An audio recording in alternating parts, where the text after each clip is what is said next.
Today we have so much to talk about. We're going to talk about a port that requires a passport in the Caribbean. We've got news that there is still COVID testing required on a cruise. We're going to talk about how things are going on the Grand Princess right now. We're going to talk about also the coffee package not being honored on Princess anymore. And then I have a story to tell you at the end, and let me know what you think about it, because it informs the decisions that I will make down the road. So let's go ahead and get started with everything.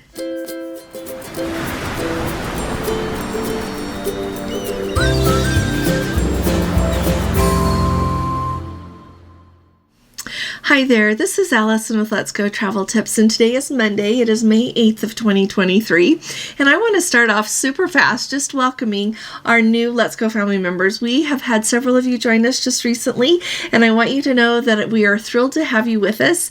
If you do Facebook, go join us over on Facebook. We have a Let's Go Travel Tips Facebook group where people share photos of the trips that they're on.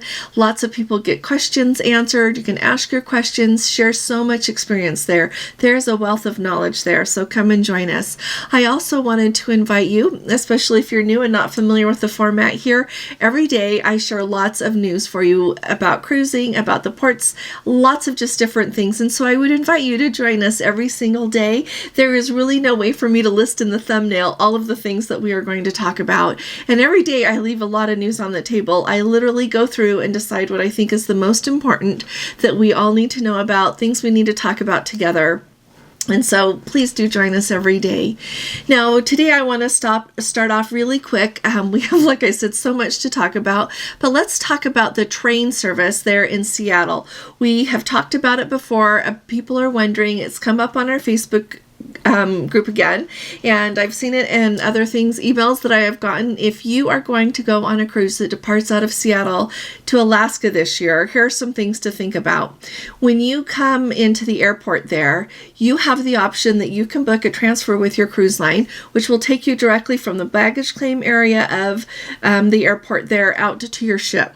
You can also do an Uber, whether you want it to take you from your hotel or from the airport out to the ship that you're going to go sailing on. Same with a taxi. You can do a taxi. A lot of people have expressed interest in the light rail line that they have got there in Seattle, and the way that would work in getting to the port is you would leave from the airport or wherever you are in the city, get on that light rail.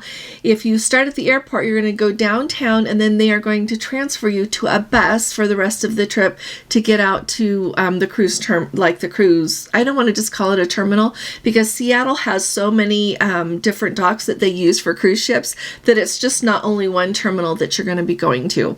So they will take you out to the parking lot that is associated with the cruises, and it drops you at the very furthest corner from anywhere there of the parking lot, and then you would need to be able to get to the correct pier for the ship that you're going to be on.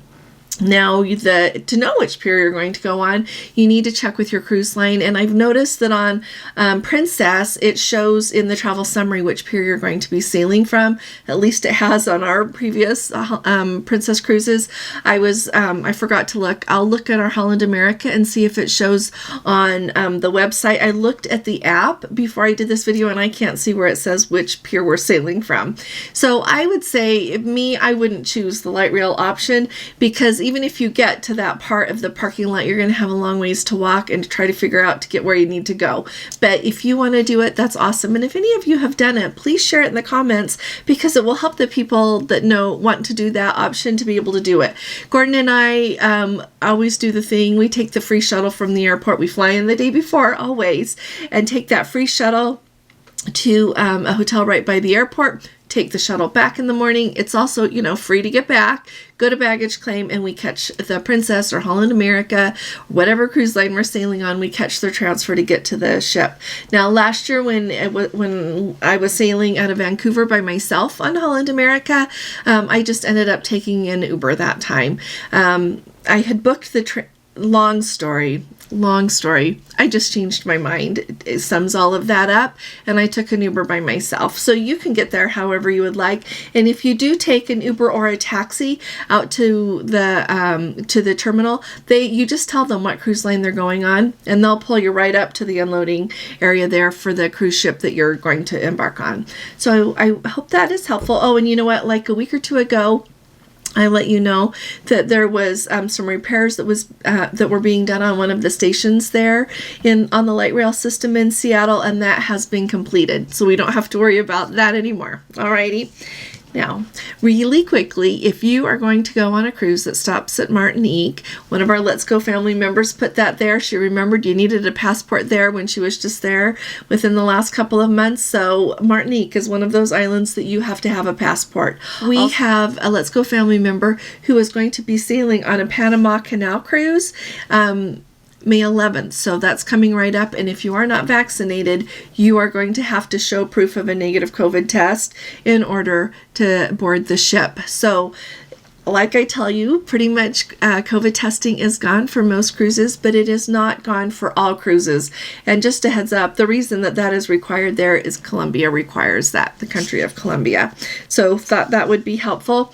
And then let's talk for just a minute about wait times on cruise lines. I feel like it's really valuable to tell you this, just so that you can know you're not the only one.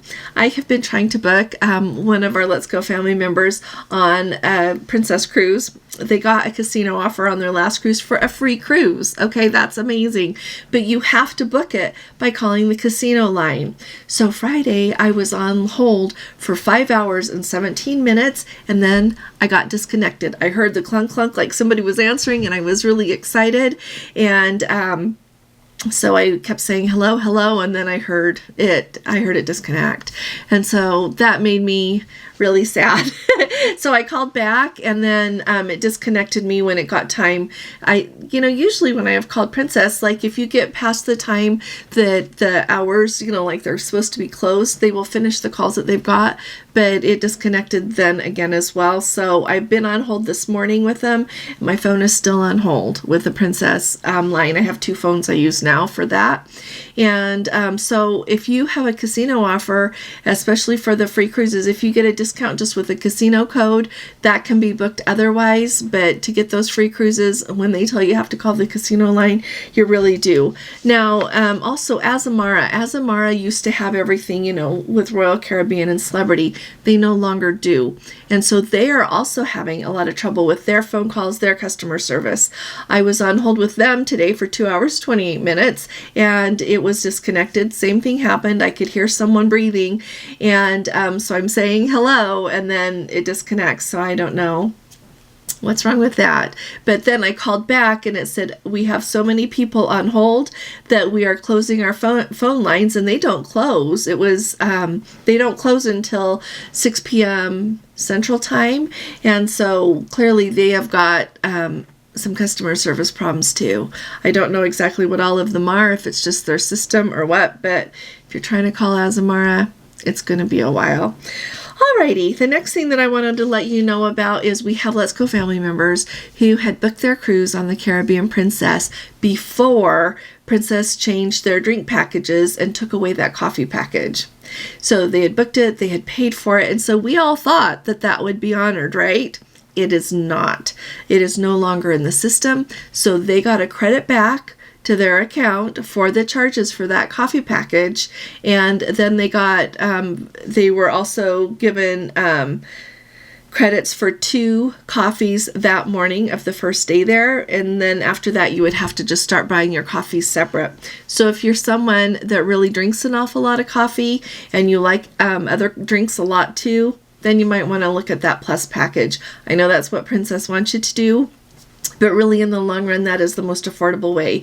If you drink very many specialty coffees a day, and then you like a little, whether you like cocktails or mocktails, a lot of other drinks, your bottled water, throw all that in, pretty soon it's going to be worth it. But just wanted to let you know about that. They are not honoring those coffee packages anymore, even if you have already booked them and paid for them. That makes me kind of sad. I expected more, truthfully, of Princess on that, since people had booked it and paid for for it, but sounds like that is not to be. Also, along with changes in the drink package and everything, we have heard from several people that are elite on Princess. They get that free minibar set up, but if you don't drink alcohol, then you want to trade it out for something, right? We've heard people say that they will switch it out for soda. One of our Let's Go family members sent them an email. Took 3 months. 3 months. 3 months to get a reply to their email to let them know what they could trade out the contents of their minibar for. 3 months. 3 months. I know, it's amazing, isn't it? Anyway, they let them know that they could swap out their minibar for 2 large bottles of water, 2 large bottles of sparkling water, and 6 cans of soda. You can request certain drinks, but they cannot guarantee anything. So if you are thinking about switching out your minibar, that's what to expect. Alrighty, some water and some soda for that instead. Alrighty, the next thing, we have a Let's Go family member who was on the Grand Princess. I was really happy to hear about this because the Grand Princess, if you recall, was the ship that was taking that amazing South Pacific cruise, and then they had trouble with their electricity, so much trouble with their electricity, and they finally got it fixed. And I know that a lot of Let's Go family members were worried because they've got cruises booked to go on the Grand Princess. And so this last week, a Let's Go family member, they just got back from a 5-day Alaskan sampler on the Grand, round trip out of Vancouver there, had an amazing time. They said that overall on board the ship, they were sailing at full capacity. There were 1,879 new cruisers. So if you are new to cruising and you go on an Alaska cruise, I want to hear from you. And if you go on any other cruise, I want to hear from you as well.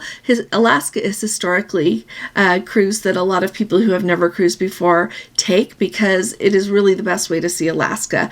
I can talk to you about that another day, but you see so much of Alaska that way. There are other ways you can fly in. I can talk to you about that, like I said, another day, but going on a cruise to Alaska is definitely an amazing way to see it, and it really is the easiest way to see so much of the state.